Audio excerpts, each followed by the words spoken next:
전쟁이 시작됐습니다. 총칼 없이, 폭탄 없이, 오직 문자 하나로 세계가 충돌한 역사상 최초의 전쟁이었습니다. 그날 하버드 언어학부 세미나장에는 세계의 모든 문자들이 숨죽여 기다리고 있었습니다. 각 나라의 명예가 달린 자리였으니까요. 그런데 갑자기 교수님의 목소리가 세미나장을 뒤흔들었습니다. 세상의 모든 문자 중에서 나는 한글을 최고라고 믿습니다. 순간 모두의 표정이 얼어붙었죠. 조용한 살기마저 느껴졌습니다. 한글이? 도대체 왜? 다른 문자보다 낫다는 근거라도 있는 겁니까? 여기저기서 분노 섞인 질문이 쏟아졌습니다. 저 역시 숨이 멎는 것 같았어요. 이제 물러설 수 없는 싸움이 벌어진 겁니다. 세계의 모든 문자들이 한글을 쓰러뜨리기 위해 도전장을 내민 이 사상 초유의 결투. 과연 이 싸움의 승자는 누가 될까요? 지금부터 믿기 힘든 이 놀라운 이야기의 문을 열겠습니다. 안녕하세요. 저는 하버드 언어학부에서 조교수로 일하고 있는 33세 연구자 올리비아입니다. 언어라는 세상에서 가장 아름다운 도구를 탐구하며 이곳까지 왔죠. 누구나 자신이 믿는 바에 대해 당당해야 한다고 생각했고, 그래서 이번 프로젝트를 맡게 되었을 때도 흔들림이 없었습니다. 하지만 이 일이 제 인생에서 가장 중요한 순간이 될 줄은 몰랐습니다. 제 소신과 자부심을 걸고 뛰어든 이 거대한 문자 대결, 이제부터 제 이야기를 들려드리겠습니다. 첫 번째 발표자는 일본 팀이었습니다. 검은색 정장을 차려입은 발표자가 앞으로 나서는 순간 세미나장은 한층 긴장된 공기에 휩싸였습니다. 그는 조금 화가 난 듯한 표정으로 말했어요. 우리가 소개할 문자는 히라가나와 가타카나입니다. 또렷한 목소리가 울려 퍼졌고 스크린에는 부드럽고 간결한 곡선들이 떠올랐어요. 발표자는 자신 있게 설명했습니다. 히라가나와 가타카나는 배우기 쉬워 국민 문해율을 높이는 데 크게 기여했으며 간단한 표음 문자 체계 덕분에 일본어를 빠르게 기록할 수 있었다고 말했죠. 학생들과 연구원들은 고개를 끄덕이며 메모를 했습니다. 부드러운 곡선, 단순한 구성, 그리고 일상 속 깊이 자리 잡은 친숙함. 확실히 히라가나와 가타카나는 매력적이었어요. 하지만 발표가 끝나고 이어진 심층 토론에서 분위기는 조금씩 달라지기 시작했습니다. 그렇다면 복잡한 개념, 예를 들어 철학이나 과학 용어를 표현할 때는 어떻습니까? 한 학생이 날카롭게 물었어요. 일본 팀은 순간 멈칫했습니다. 곧이어 답변이 나왔지만 그럴 경우에는 한자와 함께 사용합니다. 라는 대답이 돌아왔죠. 순식간에 세미나장의 공기가 미묘하게 변했습니다. 모두가 눈치챈 거죠. 히라가나와 가타카나만으로는 복잡한 사고를 담기엔 한계가 있다는 사실을요. 저는 조심스레 손을 들어 질문했습니다. 그렇다면 이 문자만으론 독립적으로 복잡한 사상이나 과학 이론을 기록할 수 없다는 의미입니까? 발표자는 잠시 침묵하다가 고개를 끄덕였어요. 네, 맞습니다. 그 순간 저는 확신했습니다. 단순하고 배우기 쉬운 것만으로는 세계 최고의 문자가 될 수 없다는 것을요. 팀원들과 나눈 짧은 눈빛 속에 무언의 결심이 담겼습니다. 이 대결 생각보다 훨씬 치열하고 깊어질 것이라는 예감이 들었어요. 아직은 아무도 말하지 않았지만 우리 모두는 알고 있었습니다. 이 싸움은 이제 막 시작됐다는 것을요. 두 번째로 발표된 문자는 베트남의 쯔놈이었습니다. 발표자가 등장하자 스크린에는 복잡한 필체로 가득한 고문서 사진들이 펼쳐졌어요. 쯔놈은 한때 베트남 민족의 자부심이었습니다. 외세의 지배 아래에서도 자신들만의 언어와 문자를 지키려 했던 처절한 역사의 상징이었죠. 발표자는 열정적으로 설명했습니다. 쯔놈은 단순한 기록 수단을 넘어 베트남인들의 자존심이었고 독립에 대한 열망을 담은 상징이었어요. 당시 베트남인들은 한자 문화권에 속해 있었지만 중국어를 그대로 따르지 않고 자신들만의 발음과 사상을 담기 위해 이 복잡한 문자를 만들어냈던 겁니다. 그 설명을 들으며 저도 가슴이 뜨거워졌습니다. 민족의 정체성이란 결국 언어와 문자에서 시작된다는 사실을 새삼 느꼈죠. 그러나 발표가 진행될수록 냉정한 현실이 드러났습니다. 쯔놈은 복잡한 구조로 인해 보급에 한계가 있었고 국민 대다수가 문자를 익히기 어려워 널리 퍼지지 못했습니다. 결국 프랑스 식민 지배기를 거치면서 라틴 문자를 공식 문자로 채택하게 되었고 쯔놈은 점점 사람들의 기억 속에서 사라져갔어요. 쯔놈은 오늘날 베트남 사회에서 사용되고 있습니까? 누군가 조심스럽게 물었습니다. 발표자는 잠시 망설이다가 조용히 답했습니다. 아닙니다. 현재는 연구자들 사이에서만 간혹 사용될 뿐입니다. 순간 세미나장에는 아쉬운 탄식이 흘렀죠. 아무리 아름답고 의미 깊은 문자라 해도 사람들의 삶 속에서 살아 숨쉬지 못하면 역사의 기록으로만 남을 수밖에 없습니다. 저는 조용히 메모를 하며 생각했어요. 문자는 기술이면서 동시에 생명이라는 것을. 그리고 다음 도전자를 기다리며 마음을 다잡았습니다. 싸움은 이제 막 불붙기 시작했으니까요. 세 번째 도전자는 아프리카에서 온 네비어 문자였습니다. 발표자는 눈빛부터 남달랐습니다. 자신의 조국을 대표한다는 자부심이 온몸에 배어 있었죠. 스크린에는 낯설지만 독특한 문자가 차례차례 펼쳐졌습니다. 서아프리카 말리 지역에서 창제된 네비어 문자는 프랑스 식민 지배 아래에서도 자신들만의 언어와 문화를 지키려는 몸부림 끝에 탄생했습니다. 발표자는 감정이 벅찬 목소리로 이야기했습니다. 우리 조상들은 자신들의 언어를 지키기 위해 목숨을 걸었습니다. 이 문자는 단순한 기호가 아니라 살아있는 우리의 역사입니다. 발표자의 눈가가 살짝 붉어졌습니다. 저 역시 마음이 뜨거워졌습니다. 식민 지배를 뚫고 스스로 문자를 창제해낸 용기와 끈기에 깊은 존경심이 일었죠. 하지만 발표가 이어질수록 현실의 벽은 명확히 드러났습니다. 네비어 문자는 오늘날 일부 지역에서만 사용되었고 국가 차원의 체계적 지원은 거의 없었습니다. 현재 네비어 문자를 사용하는 인구는 얼마나 됩니까? 한 학생이 물었습니다. 발표자는 잠시 뜸을 들이다가 대답했습니다. 말리 일부 지역과 몇몇 공동체에서만 사용되고 있습니다. 순간 세미나장에 묘한 긴장이 감돌았습니다. 쯔놈과 마찬가지로 사용 인구의 문제는 존재했지만 여기에는 조금 다른 뉘앙스가 있었습니다. 쯔놈이 체제 전환과 함께 스스로 자리를 내어주었다면 네비어 문자는 여전히 강인한 생명력으로 일부 지역사회 안에서 끈질기게 살아남아 있다는 점이었습니다. 국제 무대에서는 약할지 몰라도 그 뿌리는 여전히 깊었습니다. 저는 메모지에 이렇게 적었습니다. 문자는 단순히 많이 쓰이는가의 문제가 아니다. 지켜내려는 마음이 있는 한 그 생명은 꺼지지 않는다. 감동과 숙연함이 교차하는 가운데 다음 도전자에 대한 기대감은 점점 더 커져만 갔습니다. 이번에는 분위기가 완전히 달라졌습니다. 스크린이 켜지자마자 등장한 것은 현대 문자가 아닌 고대 신비를 품은 복잡하고도 정교한 기호들이었습니다. 고대 중미의 전설 마야 문자가 모습을 드러낸 순간 세미나장 안은 마치 시간 여행을 떠난 듯한 묘한 긴장감에 휩싸였죠. 발표자는 천천히 입을 열었습니다. 여러분이 보고 있는 이 문자들은 수천 년 전 이미 천문학과 수학을 기록했던 인류 최고의 두뇌의 산물입니다. 놀라움과 경애가 동시에 일었습니다. 마야 문자는 단순한 기록을 넘어서 별의 움직임, 시간의 순환, 심지어 인간의 삶과 죽음까지도 담아냈다고 했죠. 저는 숨을 죽인 채 스크린을 바라보았습니다. 복잡하지만 치밀한 구조 하나하나가 뜻을 가진 상형 문자들. 과연 고대 문명은 이런 경이로운 체계를 어떻게 만들어낸 걸까? 가슴 깊은 곳에서 설명할 수 없는 경외심이 밀려왔습니다.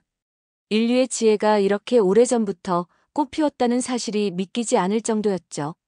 하지만 감탄도 잠시, 이어진 분석에서는 냉정한 현실이 드러났습니다. 마야 문자는 현대의 빠르고 대중적인 소통 방식에는 맞지 않았어요. 문자 자체가 지나치게 복잡해 일상생활에 즉각 활용하기에는 한계가 있었던 겁니다. 게다가 스페인 정복 이후 상당 부분이 단절되고 해독조차 힘든 문자로 남아버렸죠. 현재 마야 문자는 어느 정도 사용되고 있습니까? 한 학생이 물었습니다. 발표자는 조심스럽게 답했어요. 일부 연구자들과 소수 공동체에서 복원 작업이 진행 중이지만 사실상 일반적 소통 수단으로는 사용되지 않고 있습니다. 순간 세미나장에는 아쉬움 섞인 한숨이 번졌습니다. 가슴이 먹먹해졌어요.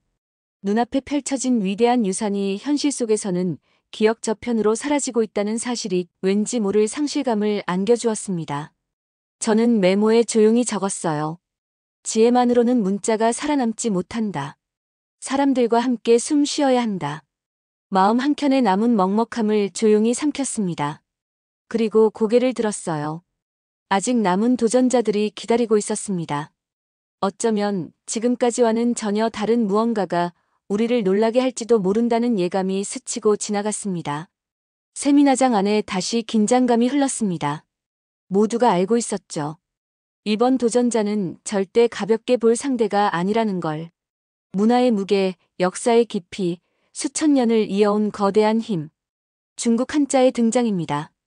발표자는 차분하면서도 자신감에 찬 목소리로 말문을 열었습니다. 한자는 인류 문명사에서 가장 오래 지속된 문자 체계입니다. 스크린에는 방대한 서예 작품과 고대 문헌들이 펼쳐졌고 참석자들은 그 위험에 압도당하는 듯 했습니다. 저 역시 숨을 죽인 채 지켜보았어요. 한자는 분명 위대했습니다. 복잡한 사상, 정교한 감정을 담아내는 놀라운 표현력을 가졌죠. 문자 하나에도 철학과 예술이 녹아 있었으니까요. 하지만 화려함 뒤에는 복잡성과 문맹률 문제라는 오래된 그림자가 따라붙었습니다. 발표자는 이를 부정하기보다 새로운 관점에서 맞섰습니다. 배우기 어렵다는 것은 오히려 깊이와 정교함의 증거입니다. 쉬운 문자만이 좋은 문자는 아닙니다. 세미나장의 조심스러운 술렁임이 일었죠. 질문이 이어졌어요.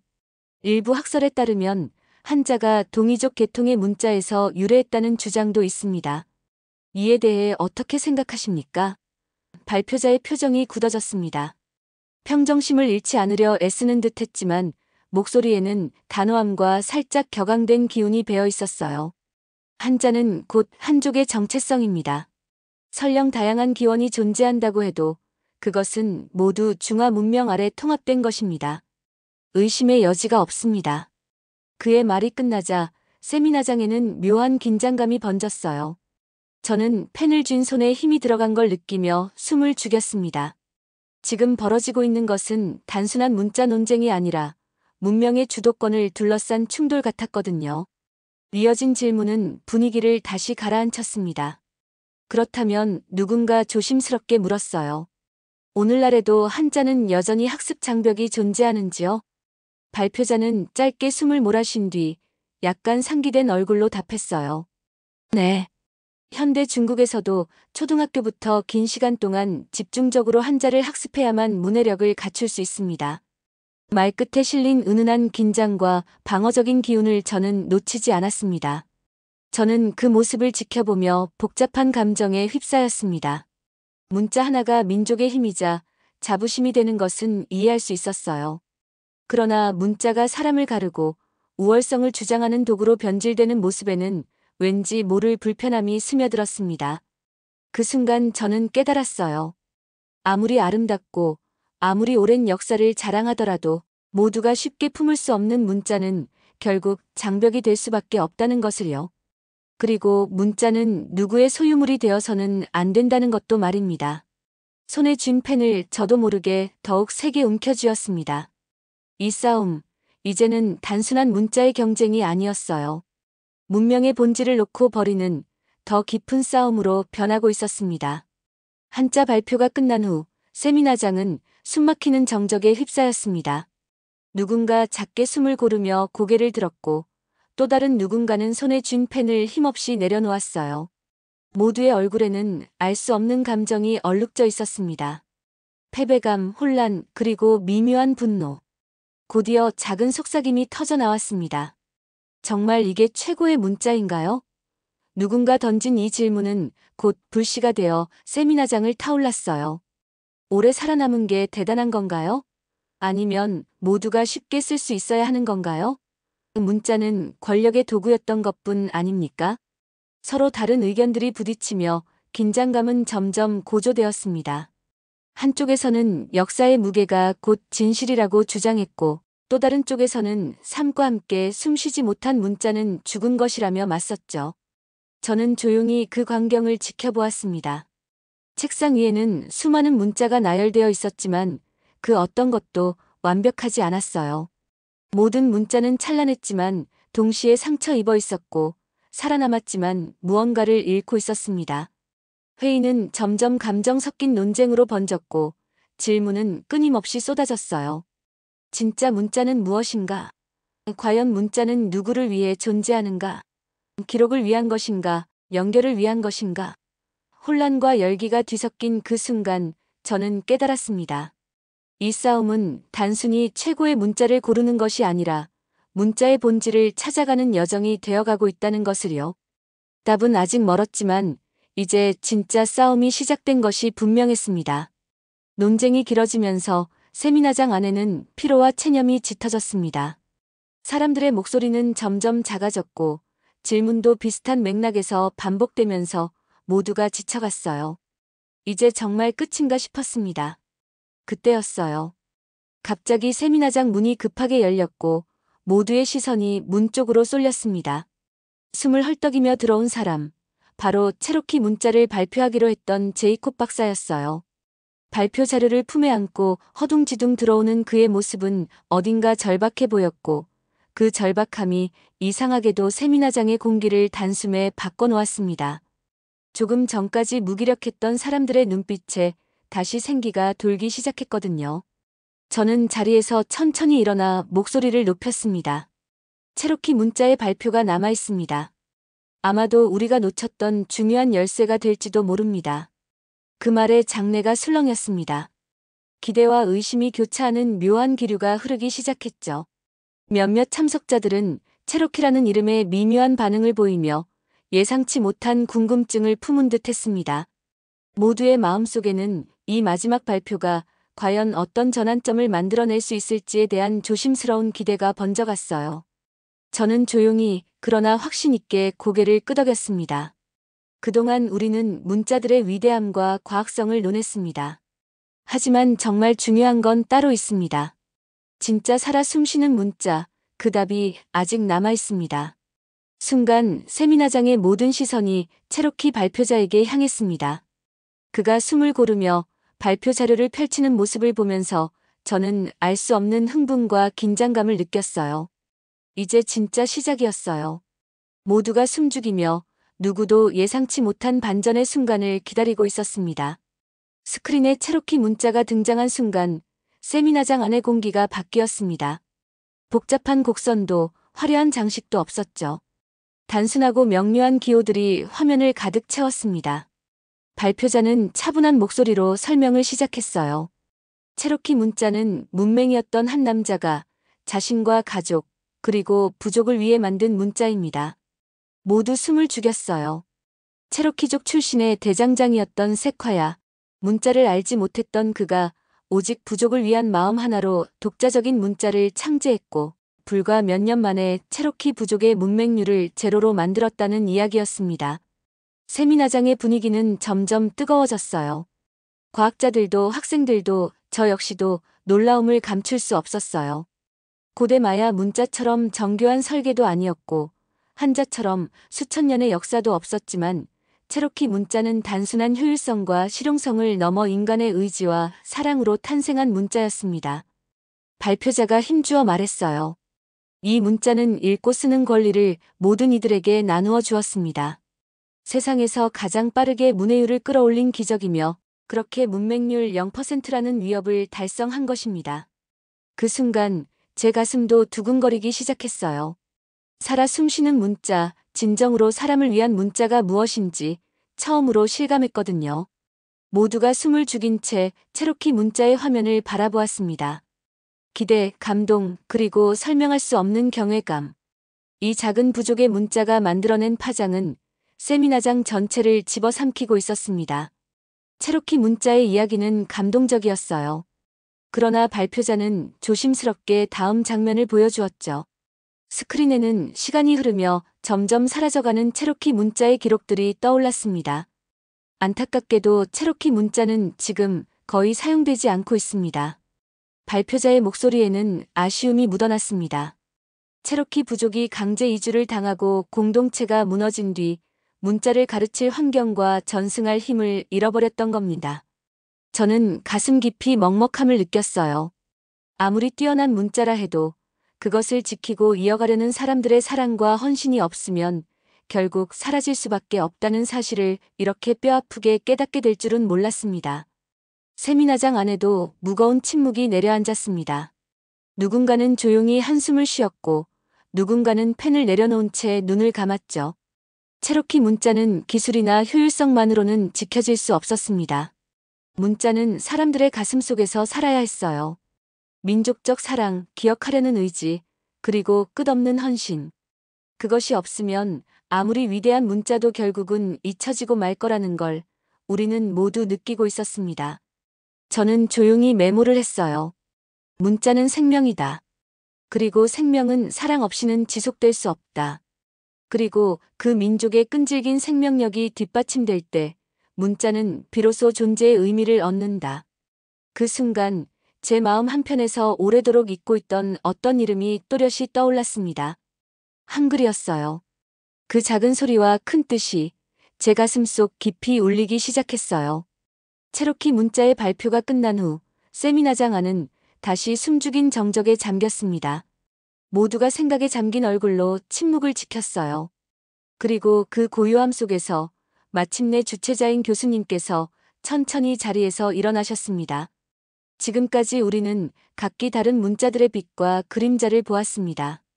교수님의 목소리는 낮고 단호했죠. 위대한 문자가 되기 위해 필요한 것은 단순한 과학성도 오랜 역사만도 아니었습니다. 교수님은 잠시 말을 멈추고 천천히 우리를 둘러보았습니다. 문자는 그 문자를 품은 사람들의 생명력과 함께 살아야 합니다. 끊임없이 사랑하고 기억하고 지키려는 마음이 없다면 아무리 완벽한 문자라도 결국 역사의 뒤안길로 사라지고 말 것입니다. 그 말에 저는 깊은 공명을 느꼈습니다. 체로키 문자가 우리에게 던진 교훈은 단순한 과거의 이야기가 아니었어요. 그리고 교수님의 눈빛은 조용히 스크린 한쪽에 준비된 다음 발표를 가리켰습니다. 그곳에는 단 하나 선명하게 적혀 있었습니다. 훈민정음 세상의 모든 소리를 담다. 저는 숨을 삼켰습니다. 이제 마지막 문이 열리려 하고 있었습니다. 문자의 과학성과 생명력, 그리고 민족적 사랑이 결집된 단 하나의 문자. 그 이름을 조용히 기다리는 순간이 다가오고 있었어요. 스크린이 천천히 밝아지며 훈민정음의 원문이 펼쳐졌습니다. 낯설지만 경건한 글자들, 그리고 이어지는 해설. 훈민정음은 세종대왕과 학자들이 오직 백성을 위해 창제한 문자입니다. 교수님은 조용한 목소리로 이어갔습니다. 글을 모르는 백성들이 자기 생각을 제대로 표현할 수 있도록 모든 소리를 담을 수 있는 원리로 설계되었죠.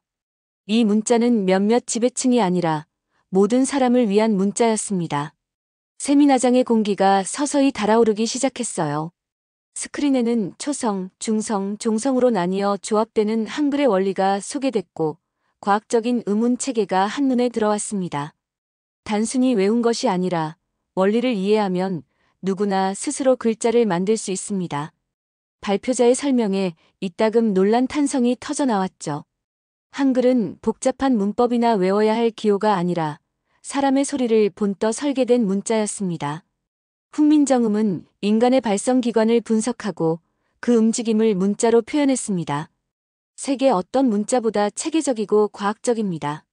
저는 숨을 삼켰습니다. 단순히 아름답거나 오래된 문자가 아니었어요.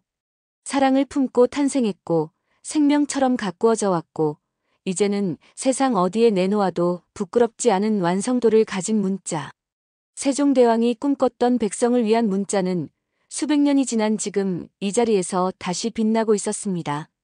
발생지에서 수천 킬로미터 떨어진 이곳에서 여전히 그 정신이 살아 숨쉬고 있다는 사실에 저는 깊은 감동을 느꼈어요. 스크린 마지막 장면에는 이런 문구가 떠올랐습니다. 문자란 사랑이고 과학이며 생명이다. 그리고 훈민정음은 그 모든 것을 증명해낸 기적이다. 그 순간 세미나장 전체가 조용히 숨을 죽였습니다. 아무도 쉽게 박수를 치지 못했어요. 모두가 그 위대함 앞에 조용히 고개를 숙이고 있었습니다. 박수는 천천히 시작되었습니다. 처음에는 조심스러웠지만 이내 커다란 울림이 되어 세미나장을 가득 채웠습니다. 국적과 언어를 넘어 모두가 진심을 담아보내는 경의의 박수였어요. 저는 가슴이 벅차올랐습니다.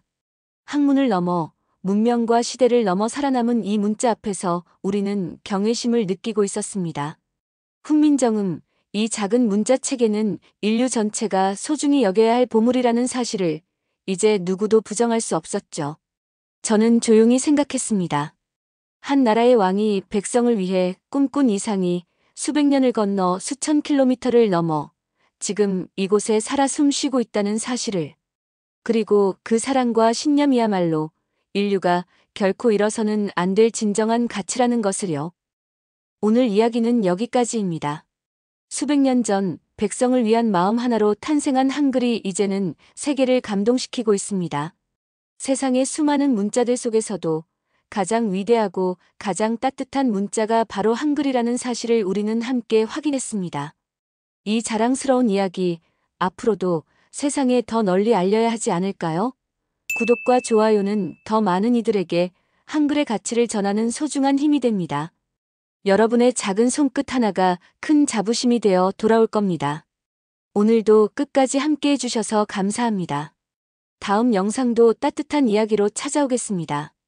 감사합니다.